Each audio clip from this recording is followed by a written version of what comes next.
اگر میں اچانک کسی محفل میں کہوں کہ صبر کرو تو سچ بتائیے، عام طور پر ذہن میں سب سے پہلی تصویر کیا ابھرتی ہے؟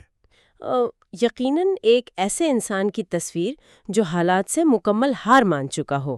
بالکل، مطلب جو سر جھکائے، کندھے گرا کر خاموشی سے ایک کونے میں بیٹھا بس وقت گزرنے کا انتظار کر رہا ہو۔ ہاں، جیسے کسی نے اپنے تمام ہتھیار ڈال دیے ہوں۔ یہ ایک بہت عام سی سوچ ہے۔ ایگزیکٹلی۔ اور ہم نے جانے انجانے میں صبر کو کمزوری، بے بسی یا بس ظلم سہنے کا دوسرا نام بنا دیا ہے۔ لیکن آج ہم اس فرسودہ تصویر کو، مطلب اس سوچ کو مکمل طور پر توڑنے والے ہیں۔ بالکل، اور یہی آج کے اس ڈیپ ڈائیو کا اصل مقصد بھی ہے۔ صحیح۔ آج کے اس تفصیلی جائزے میں ہمارا مشن ان قرآنی آیات، ان کی تفاسیر اور اس پورے تصور کو کھول کر دیکھنا ہے جو یہ ثابت کرتا ہے کہ صبر کوئی غیر متحرک یا پسپائی کی حالت نہیں ہے۔ ہاں، در حقیقت جو مواد ہم نے آج جمع کیا ہے اس کے مطابق صبر ایک انتہائی ایکٹیو، فعال اور زبردست طاقت کا نام ہے۔ ایک ایسی طاقت جو انسان کو اندر سے ٹوٹنے نہیں دیتی۔ تو آج ہمارے پاس جو سورسز ہیں ان کے بارے میں تھوڑا سا بتائیے گا۔ دیکھیں، آج ہم جن حوالوں پر بات کر رہے ہیں ان میں قرآنی آیات اور ان کا گہرا فہم، جسے ہم تدبر کہتے ہیں، وہ شامل ہے۔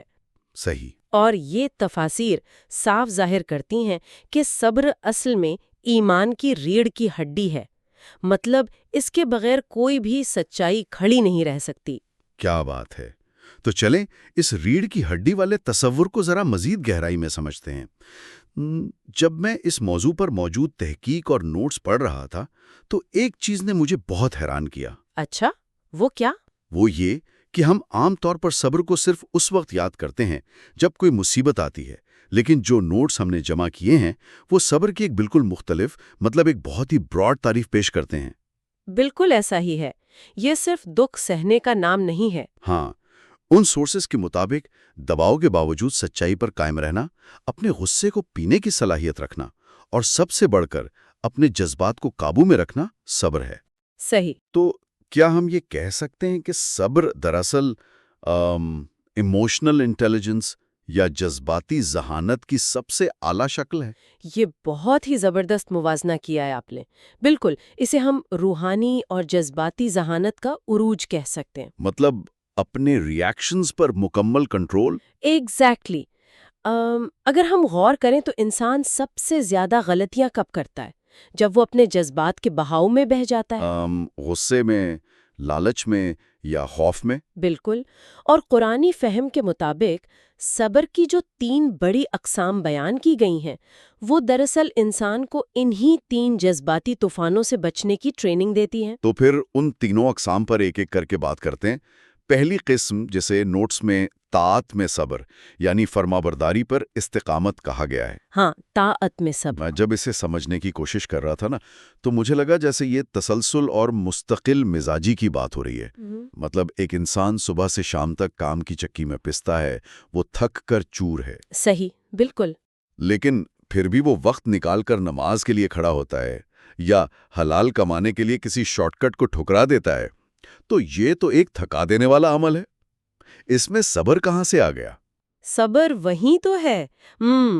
طاعت میں صبر کا مطلب ہی یہی ہے کہ جب جسم اور ذہن کہہ رہا ہو کہ بس کر دو، آج آرام کر لیتے ہیں، کوئی نہیں دیکھ رہا۔ ہاں، جو عام طور پر دل میں خیال آتا ہے۔ بالکل، اس وقت اپنے اندر کے اس سست روی کے جذبے کو شکست دینا، یہ اس مسلسل جدوجہد کا نام ہے جو انسان روزانہ کی بنیاد پر کرتا ہے۔ مطلب ایک بار کرنا کمال نہیں ہے؟ نہیں، اچھے کام کو ایک بار کر لینا کمال نہیں ہے، لیکن اسے اس وقت بھی کرتے رہنا جب حالات سازگار نہ ہوں، جب دل نہ چاہ رہا ہو، یہ ہے اصل استقامت۔ ارے واہ! اور اسی استقامت کو قائم رکھنے کے لیے جو اندرونی فیول یا ایندھن چاہیے ہوتا ہے، اسے صبر کہتے ہیں۔ اچھا، یہ تو ہو گئی اچھے کاموں کو مسلسل کرنے کی بات۔ لیکن جو دوسری قسم میں نے پڑھی اس نے تو مجھے واقعی سوچنے پر مجبور کر دیا۔ آپ معصیت سے صبر کی بات کر رہے ہیں؟ ایگزیکٹلی۔ معصیت سے صبر یعنی گناہ سے خود کو روکنے کا نام، اور تحقیق میں اس کے لیے ایک بہت ہی طاقتور لفظ استعمال کیا گیا ہے: خاموش جہاد۔ ہاں، سائلنٹ جہاد، یہ بہت گہری اصطلاح ہے۔ میں اس پہ تھوڑی مزید روشنی چاہتا ہوں، کیونکہ آج کے دور میں جب ہر انسان کے ہاتھ میں اسمارٹ فون ہے اور ایک اسکرین کے فاصلے پر دنیا بھر کی خرافات موجود ہیں، تو تب خود کو روکنا کتنا مشکل ہے۔ یہی تو وہ مقام ہے جہاں انسان کی اصل آزمائش ہوتی ہے۔ اس خاموش جہاد کو سمجھنے کے لیے ذرا انسانی نفسیات کو دیکھیں۔ صحیح۔ جب کوئی دیکھ رہا ہوتا ہے نا، تو معاشرے کے ڈر سے، اپنی عزت بچانے کے لیے انسان بہت سے غلط کاموں سے رک جاتا ہے۔ بالکل، لوگ کیا کہیں گے والا ڈر ہوتا ہے۔ ہاں، لیکن جب رات کا اندھیرا ہو، کمرے کا دروازہ بند ہو اور گناہ کرنے میں نہ کوئی رکاوٹ ہو اور نہ ہی کسی کو خبر ہونے کا ڈر ہو، تب اصل امتحان ہوتا ہے۔ ایگزیکٹلی، اس وقت جو جنگ انسان کے اپنے ہی اندر لڑی جا رہی ہوتی ہے، اس کا شور صرف اسی کو سنائی دیتا ہے۔ یہ ایک ایسی جنگ ہے جس میں مدعا مقابل کوئی اور نہیں بلکہ اپنا نفس ہوتا ہے۔ اور کشش بھی بہت زیادہ ہوتی ہے، راستہ بھی بہت آسان ہوتا ہے۔ بالکل، تو اس وقت اس کشش کے سامنے دیوار بن کر کھڑے ہو جانا اور اپنے قدموں کو پیچھے کھینچ لینا، یہ وہ خاموش جہاد ہے جس کی گونج آسمانوں تک جاتی ہے۔ کیا بات ہے، یہ بات دل کو لگتی ہے۔ اور اگر ہم اسے تھوڑے ہلکے پھلکے انداز میں دیکھیں تو یہ بالکل ویسا ہی ہے جیسے رات کے 2 بجے دل کسی فاسٹ فوڈ یا میٹھی چیز کے لیے مچل رہا ہو۔ ہاں، کریونگز ہو رہی ہوں۔ بالکل، اور انسان جانتا ہے کہ یہ صحت کے لیے زہر ہے، لیکن پھر بھی ہاتھ فریج کی طرف بڑھتا ہے۔ وہ جو ایک لمحے کی جنگ ہوتی ہے نا، کہ کھاؤں یا نہ کھاؤں۔ صحیح کہہ رہے ہیں آپ۔ تو معصیت سے صبر اسی کے ایک بہت بڑی روحانی اور اخلاقی شکل ہے۔ شیطان یا ہمارے اندر کا لالچ دراصل ہمارا ریاکشن چاہتا ہے۔ ہاں، وہ چاہتا ہے کہ ہم فوراً رد عمل دیں۔ بالکل، وہ چاہتا ہے کہ ہم فوراً بنا سوچے سمجھے اس کشش کے پیچھے بھاگ پڑیں، لیکن اللہ ہمارا ریفلیکشن یعنی غور و فکر چاہتا ہے۔ وہ چاہتا ہے کہ ہم ٹھہریں، سوچیں اور انجام پر نظر رکھیں۔ بالکل ایسا ہی ہے۔ شیطان کی پوری کوشش یہی ہوتی ہے کہ انسان کو سوچنے کا موقع نہ ملے۔ وہ جلد بازی کو ہوا دیتا ہے اور صبر انسان کو اسی جلد بازی سے نکال کر ہوش و حواس کی دنیا میں لاتا ہے۔ اور پھر اسی سے جڑی ہے صبر کی تیسری قسم، یعنی بلا میں صبر۔ ہاں، مصیبت کے وقت کا صبر۔ جی، جب کوئی اچانک نقصان ہو جائے، کوئی پیارا دنیا سے چلا جائے، بیماری آلے یا کوئی ایسا ظلم ہو جس کا فوری دفاع نہ ہو سکے، تو اس وقت کیا ہوتا ہے؟ عام طور پر انسان کا پہلا ری ایکشن ناشکری، غصہ یا مایوسی ہوتا ہے۔ بالکل، وہ چیختا ہے کہ میرے ساتھ ہی ایسا کیوں ہوا۔ تو اس موقع پر اپنے جذبات کے باغ ڈور کو سنبھالنا اور اس بات پر یقین رکھنا کہ اللہ کی پلاننگ ہماری محدود سوچ سے بہت بلند ہے، یہ بلا میں صبر ہے۔ اگر میں ان تینوں اقسام کو دیکھوں تو مجھے یہ پوری بات ایک مینٹل جم کی طرح لگتی ہے، مطلب ایک ذہنی ورزش گاہ۔ ہاں، یہ تشبیہ بہت فٹ بیٹھتی ہے اس پر۔ جیسے اگر جسمانی پٹھوں کو مضبوط کرنا ہے تو روزانہ وزن اٹھا کر ان کو تکلیف دینی پڑتی ہے، انہیں توڑنا پڑتا ہے تاکہ وہ مزید مضبوط بن کر ابھریں۔ بالکل، مسلز اسی طرح بنتے ہیں۔ تو ایسا لگتا ہے کہ یہ طاعت، معصیت اور بلا، یہ دراصل ہماری روح اور ذہن کو مضبوط کرنے والی مشقیں ہیں۔ لیکن رکیں، میں یہاں آپ کو تھوڑا سا چیلنج کرنا چاہوں گا۔ جی جی، بالکل پوچھیں۔ یہ سب باتیں سننے میں روحانی طور پر تو بہت اچھی لگتی ہیں کہ انسان اندر سے مضبوط ہو گیا، لیکن اس کا پریکٹیکل یا عملی دنیا میں کیا فائدہ؟ مطلب آپ پوچھنا چاہ رہے ہیں کہ اس کا دنیاوی فائدہ کیا ہے؟ ہاں، کیونکہ جب میں نے اس موضوع سے جڑی سورۃ الانفال کی آیات پڑھی نا، تو میرا دماغ تھوڑی دیر کے لیے واقعی الجھ گیا۔ وہاں جو حساب اور ریاضی بیان کی گئی ہے وہ عام منطق سے بالکل ٹکراتی ہے۔ سورۃ الانفال کی آیات 65 اور 66 میں بیان کردہ جنگی تناسب یعنی ریشو کی بات کر رہے ہیں؟ بالکل ایگزیکٹلی۔ وہاں جنگی نفسیات کے حوالے سے جو بات کی گئی ہے اس نے مجھے چکرا دیا۔ وہاں لکھا ہے کہ ابتدائی حکم میں طاقت کا تناسب 1 اور 10 کا رکھا گیا تھا۔ جی، 1 اور 10 کا ریشو۔ مطلب اگر 20 صبر کرنے والے ہوں گے تو وہ 200 پر غالب آ جائیں گے۔ آپ مجھے بتائیے، خالصتاً ایک جنگی یا عملی نقطہ نظر سے، اگر سامنے 10 تلواریں تنی ہوئی ہیں اور بندہ اکیلا ہے تو اس کا صبر ان 10 تلواروں کا مقابلہ کیسے کرے گا؟ یہ بڑا لاجیکل سوال ہے۔ ہاں، مطلب ایک انسان 10 پر کیسے بھاری ہو سکتا ہے؟ یہ میتھس مجھے سمجھ نہیں آ رہی۔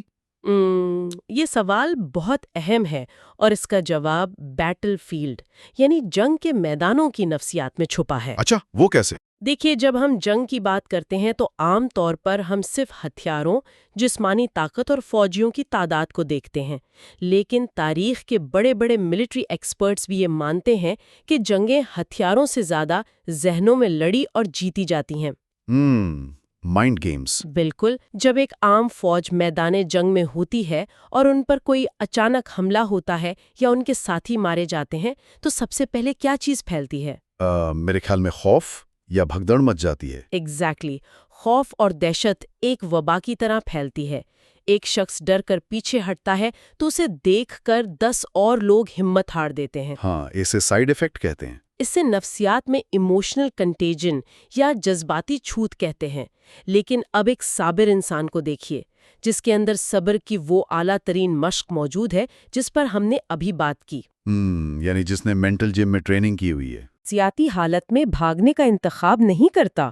وہ ڈٹا رہتا ہے۔ ہاں، وہ اپنی جگہ پر ڈٹا رہتا ہے۔ اس کی یہ استقامت، اس کا یہ جذبات پر مکمل کنٹرول سامنے والے دشمن کے دل میں خوف بٹھا دیتا ہے۔ صحیح، دشمن بھی سوچتا ہوگا کہ یہ شخص پیچھے کیوں نہیں ہٹ رہا؟ بالکل، اور اسی نظم و ضبط، توکل اور نڈر پن کی وجہ سے ایک اکیلا صابر انسان ان 10 لوگوں پر بھاری ہو جاتا ہے جو محض ایک ہجوم کا حصہ ہیں اور جن کے اندر کوئی روحانی بنیاد نہیں ہے۔ اچھا، اب یہ بات پوری طرح سمجھ میں آ رہی ہے۔ یعنی صبر ایک طرح کا نفسیاتی اور جذباتی شیلڈ ہے جو انسان کو بکھرنے نہیں دیتا۔ ہاں بالکل، ایک ڈھال ہے۔ اور جب انسان بکھرتا نہیں ہے تو وہ اپنی 100% صلاحیت استعمال کر سکتا ہے۔ لیکن پھر اسی کے بعد سورسز میں یہ بھی تو بتایا گیا ہے کہ یہ تناسب 1 اور 10 سے کم ہو کر 1 اور 2 پر آ گیا۔ جی، ریشو 1:2 ہو گیا۔ یعنی اب 100 صبر کرنے والے 200 پر غالب آئیں گے۔ اس کمی کی کیا وجہ تھی؟ وہ اللہ کی طرف سے انسانی کمزوری کا اعتراف اور اس پر رحم تھا۔ اللہ جانتا ہے کہ ہر انسان کے اندر ایمان اور استقامت کا وہ اعلیٰ ترین درجہ ہمیشہ برقرار نہیں رہ سکتا جس میں وہ اکیلا 10 کے سامنے کھڑا ہو جائے۔ مطلب انسان تھکتا بھی تو ہے نا، ڈرتا بھی ہے۔ بالکل، اس کے اندر بشری کمزوریاں ہیں، اس لیے اس بوجھ کو ہلکا کر دیا گیا۔ لیکن یہاں جو اصول سمجھنے والا ہے نا، وہ تبدیل نہیں ہوا۔ کون سا اصول؟ اصول یہ ہے کہ کامیابی اور طاقت کا انحصار لوگوں کی بھیڑ، تعداد یا محض ساز و سامان پر نہیں ہے۔ اس کا انحصار خالصتاً صبر اور ایمان کے معیار پر ہے۔ Quality over quantity. ایگزیکٹلی۔ سو لوگ جو صبر سے خالی ہوں وہ ان 50 لوگوں کے سامنے ریت کی دیوار ثابت ہوں گے جن کے دل صبر کی طاقت سے لیس ہوں۔ واہ، اس کا سیدھا سا مطلب یہ ہوا کہ جب کسی معاشرے یا قوم میں صبر کم ہوتا ہے، جب وہ ہر بات پر اشتعال میں آ جاتے ہیں، چھوٹی چھوٹی باتوں پر بھڑک اٹھتے ہیں، تو دراصل ان کی مجموعی قوت بھی کم ہو رہی ہوتی ہے۔ بالکل درست۔ وہ تعداد میں تو بہت زیادہ ہو سکتے ہیں لیکن اندر سے بالکل کھوکھلے ہوتے ہیں۔ ہاں، اور جو قوم یا فرد اپنے غصے اور جذبات پر قابو نہیں رکھ سکتا، اسے شکست دینے چلے نا کسی بڑے ہتھیار کی ضرورت نہیں ہوتی۔ آپ بس انہیں مشتعل کر دیں، وہ اپنی تباہی خود کر لیں گے۔ سچ میں صبر وہ واحد قوت ہے جو اس خود ساختہ تباہی سے بچاتی ہے۔ یہ بات سن کر تو صبر کی اہمیت دماغ میں اور بھی بڑھ گئی ہے۔ بالکل بڑھنی چاہیے۔ لیکن ایک اور زاویہ ہے جس پر میں لازمی بات کرنا چاہتا ہوں۔ جب میں اعداد و شمار دیکھ رہا تھا تو میں حیران رہ گیا۔ اچھا، کیا تھا اعداد و شمار میں؟ قرآنی آیات میں بالکل ہو بہو لفظ الصابرین تقریباً 15 بار استعمال ہوا ہے، اور اگر ہم تصوراتی طور پر مختلف الفاظ میں صبر کے ذکر کو گنیں تو یہ 90 سے زیادہ مرتبہ آیا ہے۔ جی، 90 ٹائمز۔ میرا مطلب ہے قرآن کوئی عام کتاب تو ہے نہیں جس میں بلا وجہ کوئی بات ریپیٹ ہو۔ اگر ایک بات 90 بار دہرائی جا رہی ہے تو یہ کوئی سائٹ کی خوبی نہیں ہے، یہ تو مین کیریکٹر کی بات ہو رہی ہے۔ بالکل، اور ان 90 سے زائد مقامات پر اگر آپ غور کریں تو اللہ تعالیٰ نے صبر کو صرف ایک اخلاقی مشورہ نہیں بنایا بلکہ اسے ہر بڑی کامیابی کی شرط بنا دیا ہے۔ مطلب ہر بڑی چیز کے لیے صبر شرط ہے۔ ہاں، اگر امامت اور قیادت چاہیے تو سورۃ السجدہ بتاتی ہے کہ وہ صبر کے بغیر نہیں ملے گی۔ اگر اللہ کی محبت چاہیے تو سورۃ آل عمران کی آیت 146 واضح کرتی ہے کہ اللہ صبر کرنے والوں سے محبت کرتا ہے۔ سبحان اللہ۔ اور اگر آخرت کا سب سے بڑا انعام یعنی جنت کا سب سے اونچا درجہ جنت العالی چاہیے تو سورۃ الفرقان کے مطابق وہ بھی انہی کا مقدر ہے جو صبر کرتے ہیں۔ لیکن ان سب انعامات میں سے نا جس چیز نے مجھے سب سے زیادہ روکا اور سوچنے پہ مجبور کیا وہ سورۃ البقرہ کی آیت 153 تھی۔ ان اللہ مع الصابرین۔ ایگزیکٹلی بے شک اللہ صبر کرنے والوں کے ساتھ ہے۔ ہم سب نے کبھی نہ کبھی یہ ضرور سنا ہے، اور ہم اکثر اسے بس یوں ہی سرسری سا پڑھ کر گزر جاتے ہیں۔ لیکن ذرا سوچئے، اس کا مطلب کیا ہے؟ ہاں، اس کی گہرائی بہت زیادہ ہے۔ یہاں یہ نہیں کہا گیا کہ اللہ انہیں صرف ثواب دے گا یا ان کے کھاتے میں کچھ نیکیاں لکھ دے گا، بلکہ کہا گیا ہے کہ اللہ ان کے ساتھ ہے۔ صحیح۔ میں اسے یوں دیکھتا ہوں کہ فرض کریں کوئی بہت مشکل مشن پر ہے، اور مشن کے آخر میں تنخواہ تو ملنی ہے، لیکن اس مشن کے دوران دنیا کا سب سے طاقتور VIP آپ کی پشت پر آپ کا باڈی گارڈ بن کر کھڑا ہو جائے، زبردست مثال ہے۔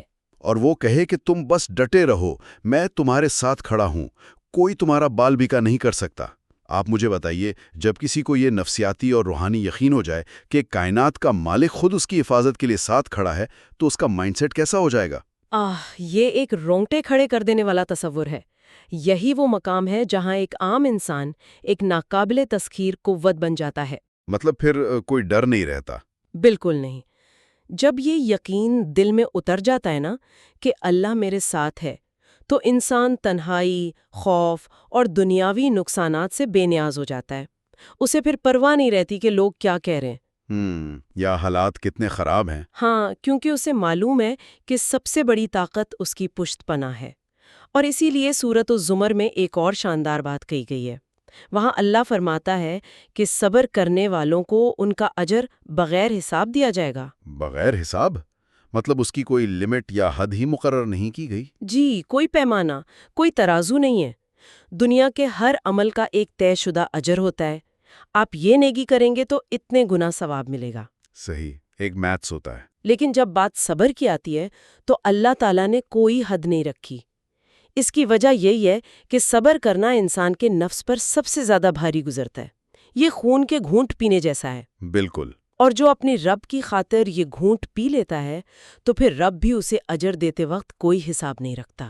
یہ تو واقعی ایک لامحدود انعام ہے، لیکن یہاں ایک اور سوال پیدا ہوتا ہے جو شاید بہت سے سننے والوں کے ذہن میں آتا ہو۔ جی پوچھیے۔ عام طور پر جب بھی زندگی میں کسی مشکل دور سے گزرنا پڑے، کوئی بیماری آئے، کاروبار ڈوب جائے یا کوئی اپنا بچھڑ جائے، تو فوراً ایک احساس جرم، ایک گلٹ آ جاتا ہے۔ ہاں، لوگ سوچنے لگتے ہیں کہ ہم سے کوئی گناہ ہوا ہوگا۔ ایگزیکٹلی۔ یہ خیال آتا ہے کہ مجھ سے ضرور کوئی ایسا گناہ ہوا ہے جس کی یہ سزا مجھے مل رہی ہے۔ ہم آزمائشوں کو سیدھا عذاب سمجھنے لگتے ہیں۔ صحیح۔ لیکن جن تفاسیر کا ہم مطالعہ کر رہے ہیں، خاص طور پر سورۃ البقرہ کی آیت 155 کی روشنی میں، وہ تو اس پوری سوچ کو ہی الٹ کر رکھ دیتی ہیں۔ وہ تو تکلیف کو دیکھنے کا ایک نیا چشمہ دیتی ہیں۔ بالکل، اور یہ شاید آج کے اس ڈیپ ڈائیو کا سب سے اہم پہلو ہے جو ہر انسان کی عملی زندگی سے جڑا ہے۔ دیکھیں، سورۃ البقرہ میں اللہ تعالیٰ نے واضح طور پر خبردار کیا ہے کہ ہم تمہیں ضرور آزمائیں گے، کچھ خوف سے، بھوک سے، جانوں مالوں اور پھلوں کے نقصان سے۔ لیکن پھر فوراً بات کیا فرمایا؟ اور خوشخبری دے دیجئے صبر کرنے والوں کو۔ مطلب تکلیف کے فوراً بعد خوشخبری؟ ہاں۔ اب ذرا غور کریں، اگر یہ نقصان اور تکالیف محض سزائیں ہوتیں تو کیا ان کے بعد خوشخبری کا ذکر آتا؟ بالکل نہیں۔ دراصل یہ آزمائشیں کوئی عذاب نہیں ہیں، بلکہ یہ ایمان کے فلٹر ہیں۔ ایمان کے فلٹر؟ اس کو ذرا آسان الفاظ میں سمجھائیے گا۔ دیکھیے، جب زمین سے سونا نکالا جاتا ہے تو وہ خالص نہیں ہوتا۔ اس میں مٹی، پتھر اور دوسری دھاتوں کی ملاوٹ ہوتی ہے۔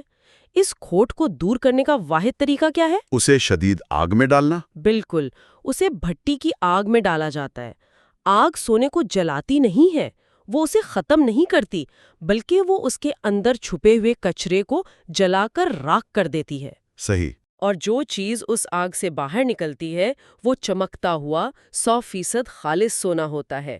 بالکل اسی طرح اللہ تعالیٰ انسان کو مشکلات اور آزمائشوں کی آگ سے اس لیے نہیں گزارتا کہ وہ اسے برباد کرنا چاہتا ہے یا اس سے کوئی بدلہ لینا چاہتا ہے۔ ایگزیکٹلی، بلکہ وہ اس لیے گزارتا ہے تاکہ اندر موجود تکبر، ریاکاری، دنیا کی محبت اور کمزوریوں کا کھوٹ جل کر ختم ہو جائے اور انسان ایک خالص چمکتے ہوئے کردار کے ساتھ باہر آئے۔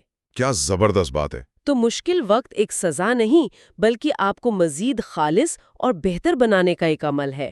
اور صبر وہ کسوٹی ہے جو یہ ثابت کرتی ہے کہ آپ واقعی سونا ہے۔ یہ سونے والی مثال اتنی مکمل اور خوبصورت ہے نا کہ اس نے واقعی اندر تک ایک سکون سے اتار دیا ہے۔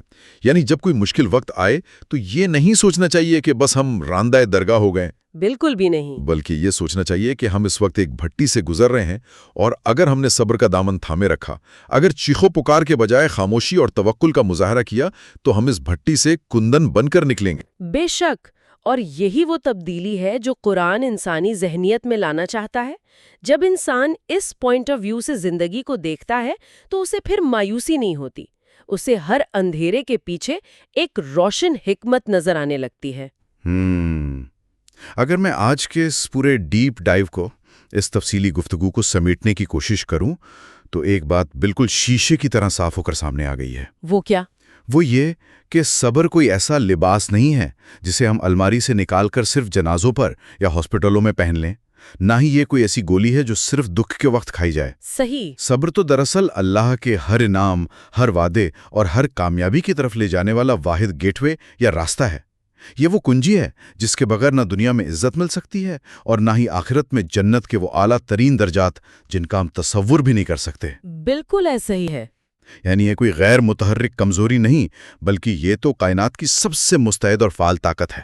آپ نے بالکل درست خلاصہ پیش کیا ہے۔ یہ وہ ریڑھ کی ہڈی ہے جو انسان کے پورے وجود کو، اس کے اخلاق کو اور اس کے ایمان کو سیدھا کھڑا رکھتی ہے۔ جب یہ ہڈی ٹوٹتی ہے تو انسان کا پورا روحانی وجود زمین بوس ہو جاتا ہے۔